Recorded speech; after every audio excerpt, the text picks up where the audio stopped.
Well, good morning, and welcome again to the ALPA Spring Executive Board.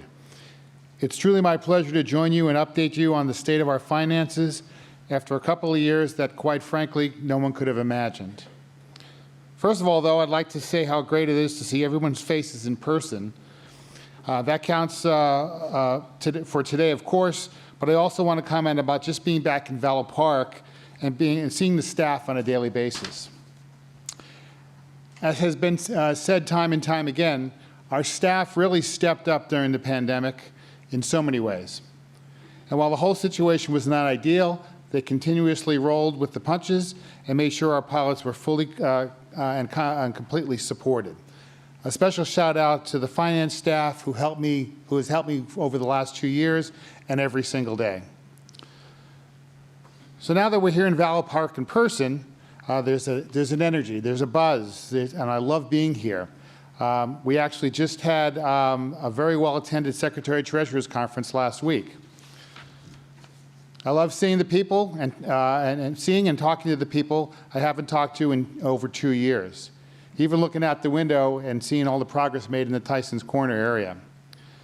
This meeting is a shining example of why face-to-face human interaction is significant. For those of you keeping count, we have six new pilot groups since our last executive board when we were all in person together. It's an impressive statement about ALPA, our organizing team, that we were able to add half a dozen new pilot groups during an unrelenting pandemic. I welcome all of you in person to Valla Park. And the work doesn't stop there. Our organizing team is busy with several campaigns that you could see more than 3 or more pilot groups joining us soon. As was mentioned just yesterday, IAERO pilots voted to join ALPA. It's all a testament to the strength of our union and a testament of all of you. Another testament to all of you is the strength of ALPA's finances. As you can see in these upcoming slides, we are on the other side of this pandemic, in good, if not in great shape, thanks to the hard work and attention during the pandemic. So let's take a look. As you see here, the aviation industry started coming back to life. ALPA registered a net income of $66 million in 2021. That's actually higher than our net income in 2019, and we'll discuss why shortly.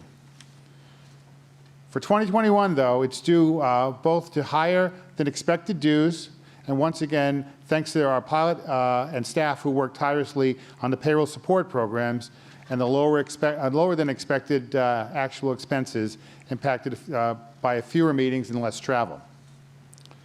Next, we'll look at 2022 year-to-date numbers.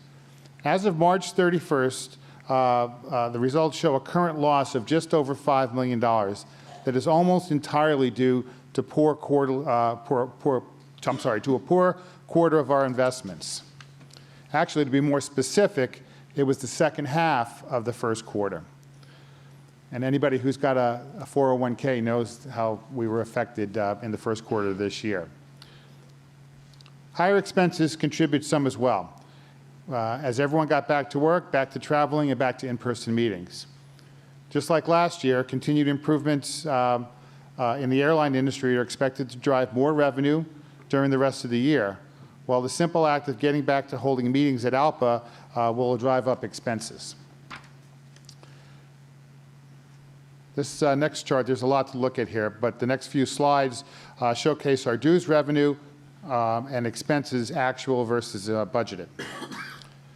Here we see the monthly dues totals for 2021 and 2022. The dotted lines are the 2021 dues, budgeted and actual, budgeted in orange and actual in blue. As you can see, we remained above budgeted dues throughout the year. The same holds true for 2022 through March, and as you may note, with higher budgeted dues than last year. You can see the same effect on this slide as actual dues slowly but surely separated from our budgeted dues throughout the year. While we may be tracking just slightly above budgeted dues again this year, again realize our budget is higher in anticipation of a stronger industry. We'll review the same exercise with our budget and actual expenses. Focus on 2021, the orange line again is budgeted, while the blue line is actual expenses. You can see fluctuations in the actual expenses as the uncertainty of COVID and its variants cause fits and starts in our return to office and to full activity. So far this year, our actual expenses are above budgeted expenses as everyone makes a big return to in-person meetings and going to conferences. Just like the travel industry, there has been a pent-up demand to visit MECs and to attend events.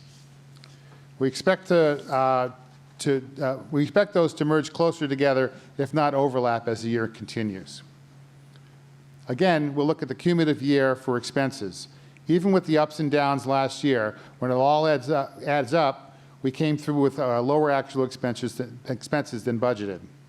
Year-to-date for 2022 looks much better as well when we see it on a grander scale. So this next slide is a new slide this year, meant to show you the journey since March, the March day in 2020, when we were all told to go home for a couple of weeks. In order, you'll see budgeted dues, budgeted expenses, and actual expenses for 2019, 2020, 2021, and year-to-date in 22. To begin with, you can see clearly that our actual dues didn't really waver all that much compared to our last normal year in 2019. They remained over $200 million each year again, and again, thank you for all that worked on the PSP program. 2020's positive bottom line was also affected, as this quickly shows, by the significant lower expenses at the yellow bar at the end. That's nearly $50 million drop in actual expenses than budgeted. Then you take a look at our budget expenses for 2021. The first year we budgeted with COVID in mind. We budgeted conservatively, with no guarantee of any government assistance or knowledge when their flying would return. But thanks to PSP and the first slow moves towards normalcy, our actual dues remained high. Our actual expenses remained low as well, but we also budgeted for lower expenses, making for a slightly smaller windfall in that area. As I already mentioned, we have actual dues already outpacing budget, while expenses trend close to even. Moving on from the budget, I want to share some figures from our Major Contingency Fund, or the MCF. This is our war chest, something we've made a concerted effort to rebuild over the past half-decade. In 2015, the Executive Council discussed setting a target of getting the MCF to a balance of $100 million. And even in the midst of the pandemic, we hit that target in 2020, thanks in part to good investment decisions. As you may notice, the balance actually dropped a bit in 22 due to the investment portfolio. Again, as I mentioned earlier, the market just has not been great.